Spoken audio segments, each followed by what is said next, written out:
What's good, ladies and gentlemen? Welcome back to the Nerd Corner. I'm Lotus Asakura, the kid that never knows the best. And in today's video, I want to talk to you all about Dragon Ball FighterZ because I've been blessed by the wonderful, wonderful folks over at Bandai Namco with an early copy of the game. Yes, I was one of the very fortunate, one of the very lucky few who were able to get their hands on the game prior to the launch date. And I don't know if I can say how long I've actually had it, but I've had it long enough to beat the story mode, play with the arcade, and experience what the online has to offer, or the offline has to offer rather. Online doesn't officially go live, I believe, until the 26th when the game actually launches.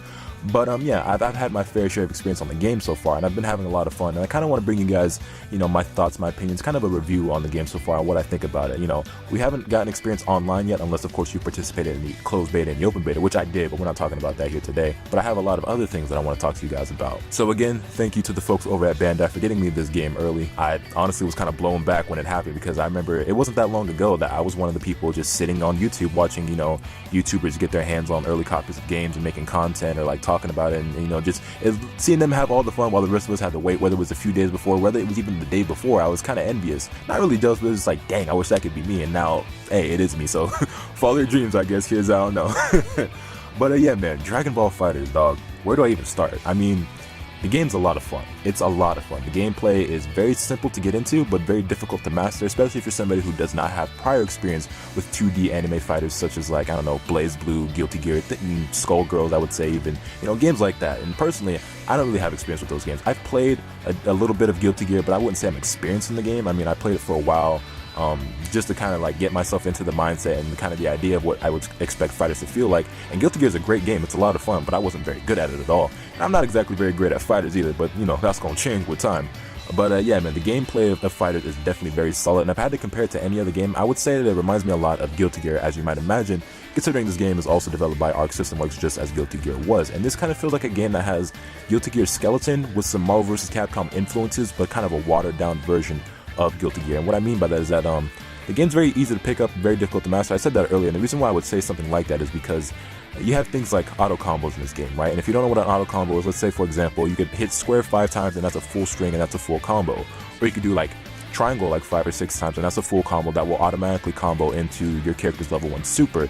Now that might sound like a bad thing to some of you at first, and I know a lot of people complain about it in the closed beta and the open beta, more so the open beta. But let me tell you why auto combos aren't really that big of a deal and why I say that this game is easy to pick up and difficult to master. I see auto combos as kind of like the training wheels, right? It'll help you get you started, but if you want to be somebody serious, if you want to be taken seriously, if you want to elevate your game, you're going to have to grow and get past that. And that's not to say you can't use them at all, but relying solely on that isn't going to get you very far. It'll allow you to pick up the game, have some fun, and help you get introduced. Once you start warming up, once you grow a little bit, once you start to develop, you're going to slowly drift away from those and learn some of the more in-depth combos and learn more of the mechanics of the game, because this game does have depth to it. Not on the level of Guilty Gear. Like I said, I think this game's a watered-down version of that game's system, but it can be compared to that. There is definitely to be found in this game. And I know the auto combos were a very hot topic among the community during the open beta, and the way I see it, I'm just like, if you're struggling to deal with auto combos, that's just something that's going to come with experience. You just kind of have to practice, play the game, get good, get better, and just learn how to deal with them, learn when to defend, learn when to block low, learn what you can duck, what you can jump over, learn what you can punish and what you can't punish. And then as far as some people were complaining because they don't want to use auto combos. I mean, no one's forcing you. You don't have to use the auto combos. Like I said, there are other mechanics in the game that allow you to, learn combos that are more in-depth and require more skill than just mashing square and mashing triangle. And people who do learn stuff like that and learn how to deal with auto combos, they're going to stomp the newbies who, rely solely on mashing square and mashing triangle. It's not going to get you very far, like I said. So again, I just want to reiterate, the game's very easy to pick up, a lot more difficult to master. But if you're somebody who has prior experience in these 2D anime fighters, mostly, Guilty Gear and Blaze Blue, you're probably going to pick up this game and feel right at home. You're going to have a way better time, or a lot easier time getting into it than a lot of people like myself, for example. With that being said, I for one plan to definitely improve my game, step it up, and I want to be somebody who can be taken seriously. I want to become competent in this game, because as it stands, I'm competent among players right now, but that's because the game's not even officially out yet. In the closed beta and open beta, I did pretty well. I actually managed to get into close to the top 100. I was ranked like 126 out of the 300,000 people that were in the open beta, or something crazy like that on PS4. So that's pretty good, but nobody knew what they were doing, so it's not really something that I can take pride in, because I know that, when I started getting up really high in the ranks, I was getting curb stomped, by guys who actually knew what they were doing, and I still have a long way to go, and I hope, a lot of you guys out there are going to, follow me and join me on that journey to improve and get better at the game and actually, become somebody who can be taken seriously online, you feel me? Moving on, I want to talk about the story mode of this game, and I don't want to go into details. Obviously, I don't want to spoil anything for people. There are a lot of people out there who want to experience the game for themselves, and they don't want anything to be ruined for them, so I'm not going to go into details about it. But I will say that I did enjoy the story mode. I know some of my homies particularly weren't very fond of it, but I liked it. And one of the things that I really got to give credit to the story mode for is the writing and the voice acting. The character interactions are phenomenal in this. A lot of the references they make, a lot of the jokes that are said, just some of the dialogue between these characters is absolutely incredible. And I checked the credits, after I beat the game, because I have already beaten the story mode, and it looks like that it was largely worked on by Chris Sabat and Chris Rager, and their sense of humor is just really, really on point. And that also leads me into, I guess, talking about the voice acting, because I did play half of the game in Japanese, and I played half the game in English, so that I could experience both the sub and the dub, and the voice acting on both ends is just absolutely fantastic. Even Android 21's character, who is new, it's a new voice that we haven't heard before, that we're hearing just now because obviously she's the original character. I like it a lot. I will say that she could be a little extra, you feel me? Android 21 is a very interesting character who didn't turn out to be the way that I expected her to be. I think a lot of us were blown back when we see, what she really turned out to be. Again, I won't spoil it in case you haven't already found it, but, Android 21, it's a snack. It's a bad thing, you feel me? But yeah, voice acting, script, it was great. I really enjoyed a lot of the dialogue between these characters. If I did have one complaint about the story mode though, I will say that there's a lot of unnecessary battles, and I feel like it would have been better without this whole board game mechanic, because if I had to compare the story mode to something, it's kind of akin to Budokai 2 in those sense, because if you guys played Budokai 2, you remember how you had that little picture capsule type thing and you moved across the map kind of like a board game. Well, this game has something very similar, but don't let that discourage you right off the get-go, because there are a lot, and I do mean a lot of cutscenes. This is a very cinematic game. There's a lot of voice acting involved. It's not just you moving across the map like that, but I will say that the whole board game thing seems kind of unnecessary, especially since a lot of the fights that take place on there are optional fights, and that's one of the reasons why the game took me so long to complete, because it did take me roughly, I want to say 13 and a half hours to complete the game, because I did a lot of those optional fights. Now, a lot of you probably aren't going to, and you'll complete the game much faster, but it's just you look back at that after you beat the game, or maybe even while you're playing, and you're like, this doesn't really have to be here. The story mode to me would have been better as a whole if they just took out that whole part of the game and just had it all cutscenes and all boss battles, all the fights that actually mattered, you feel me? But there is one thing that does make it worthwhile, and that is some of the special hidden cutscenes that take place depending on which characters that you have on your team during the story mode. There's very interesting dialogues and interactions that take place that you can only see if you have certain characters on your team at certain times, when you fight certain enemies. So that's, I guess, what makes it worthwhile. But even still, I feel like there's something that they could have done better in order to, allow that. But it is what it is. Like I said, it's not a huge complaint for me. It's just, if I had to say one thing about the story mode that I did not enjoy, it would be that. One last thing I want to say about the story mode before we move on is that it is split up into 3 arcs, and each one of those arcs took me roughly 4.5 hours to complete. But again, a lot of you out there might complete it a lot faster if you skip a lot of the unnecessary battles, and I won't go into detail about that, and I won't even tell you what the 3 arcs are. You will have to see that for yourself.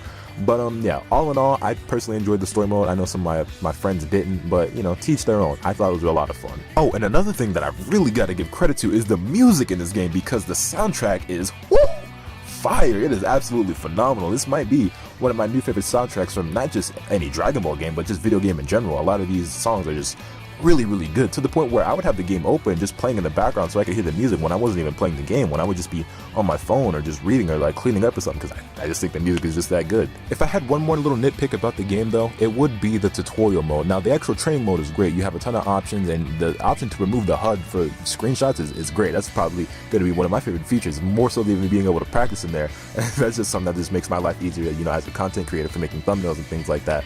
But the combo mode, the combo challenges for the tutorial mode, they're not very in-depth. A lot of them are really, really basic, and for each character, you only really learn about 2 actual decent combos, because for the most part, every single character starts off with you learning, the square auto combo, the triangle auto combo, dash in and do the square combo, and things like that. So the first 6 or 7 things you learn for every character in the game are kind of basic stuff that most of you probably already know or would have been able to figure out pretty easily on your own. And then the last 2 or 3 are actual combos that teach you how to use that character. But the combo guides aren't very in-depth, and granted, there's going to be plenty of people making content and tutorials on how to do certain things, and the more you play, the more you're going to learn. But as someone who has played Guilty Gear, although very little of it, and Rev 2, I feel like their tutorial system, their combo guide, is way more in depth and teaches you way more about the specifics of those characters. And even though that these characters aren't as deep as the characters in Guilty Gear, you have characters like Nappa, right, who has something very unique to him with the Cyberman and, you know, that whole mechanic. And, you know, his combo guide doesn't really teach you a lot about how to use that, or really how to use it at all. So I do feel like they could have done a little bit better with that, but it will teach you some of the basics, and you will get a little bit of a start on how to learn some of the more in-depth combos for these characters, but it's not going to take you as far as the game will allow you to go. One more thing I want to touch on before we get out of here is the arcade mode, because Dragon Ball FighterZ does have an arcade mode, and you're probably going to be spending a lot of time playing in this in order to rack up the Zenny to unlock all these cool colors that you have for characters, and a lot of these lobby avatars that you can have, which also have multiple color variations. And by the way, a lot of the characters that you can run around as with an avatar, like, you know, in the hub world, aren't characters that are even playable in the game. And I don't know if that may hint at something, if that may mean something. Maybe we'll get skins in the future, maybe that might lead to some DLC, I don't know. But I think a lot of the little lobby avatars that you can actually acquire in this game are really, really cool. And personally, I'm fond of, you know, like the Future Trunks ones and the Android 18s and certain things like that. But there's characters like First Form Cell and all the Ginyu Force characters that aren't actually playable as individual characters, but you can't actually play as or run around as, you know, in the hub world. So that's kind of cool. But yeah, the arcade mode. So in the arcade mode, you have the Snake Way course, the Extreme Gravity Spaceship course, and the Hyperbolic Time Chamber course. And each one of these courses has both a normal mode and a hard mode. Now in Snake Way, you have to complete a total of 3 matches, then it goes to 5 matches, and then 7 matches. And in the hard mode, if you complete Extreme Gravity Spaceship and Hyperbolic Time Chamber with at least an A rank, that will actually allow you to unlock Super Saiyan Blue, Goku, and Vegeta. Now the alternative method to unlocking those characters is to rack up 300,000 Zenny for Vegeta and 500,000 Zenny for Goku. You know, take your pick. Although I will say that the leap in difficulty from normal to hard mode in the arcade is pretty vast, I'm not gonna lie to you. I managed to easily S-rank the Snake Way course, Extreme Gravity, and Hyperbolic Time Chamber on normal, but I barely managed to get A rank on the first 2, and for the Hyperbolic Time Chamber, I can't even get past B rank. So the way that I personally unlocked Super Saiyan Blue Goku was by racking up 500,000 Zenny, because I played a lot of the arcade mode, I beat the story mode, and that's, you know, I just ended up racking up a lot of money. But yeah, dog, if you want to get a good idea of how good or bad you are at this game, the arcade mode will kind of help you out with that, because it is ridiculous, at least for me. You know, I'm a scrub at this game, I'm bad at it. Maybe some of you out there are better than me, maybe you'll S-rank the entire thing all on your first try. I don't know, but I struggle. I'm still struggling. Like I said, I got S-ranks on the first 3 on all of them on normal, but when it comes to hard mode, 2 A ranks and a B, and that's just the best that I can do. But yeah, it's a pretty good way to rack up that Zenny, like I said, to unlock more character colors and more lobby avatars, and also possibly get your hands on Super Saiyan Blue Goku and Vegeta if you don't already have them from pre-ordering the game. With all that being said, though, that pretty much wraps up everything I kind of want to talk about in this video about the game. Like I said, I'm enjoying it a lot. I think it's a phenomenal game. I'm having a ton of fun with it, and I'm going to have even more fun once those servers go up and I'm able to play with all you guys and all my friends online. So yeah, we're going to have a great time. We're going to have a really great time. Dragon Ball FighterZ is, so far, as I can tell, everything that I hope to be, and even a little bit more, because there's certain, like, you know, little details here and there that I didn't expect to get out of this game. You know, certain little goodies that I didn't foresee happening, or that I didn't expect to, you know, get in this game. So I'm digging it. I'm digging it a lot, man. I'm having a lot of fun. Dragon Ball FighterZ is hype. I can't wait to play online. Having a great time. We're having a great time. So let me know your thoughts in the comments down below. And also, if anyone out there has, you know, any requests, anything you want to know about the game, or any types of content that you would specifically want to see, any types of certain videos you would like to see me make about the game, feel free to drop in the comments down below. I'm open to suggestions. I, of course, already have ideas of the type of things that I'm going to be doing. But if there's anything specifically that you want to see me cover, anything that you want to know about the game, let me know, and I'll do my best to either answer you or make a video separately on that, specifically about that topic. So, yeah. Let me know your thoughts in the comments down below. Hit this video with a like if you enjoyed. Subscribe if you haven't already, so you can stay tuned for all those content I'm bringing you. And with all the new assessments all after today, and remember, nothing can happen to you swing the bat. Later.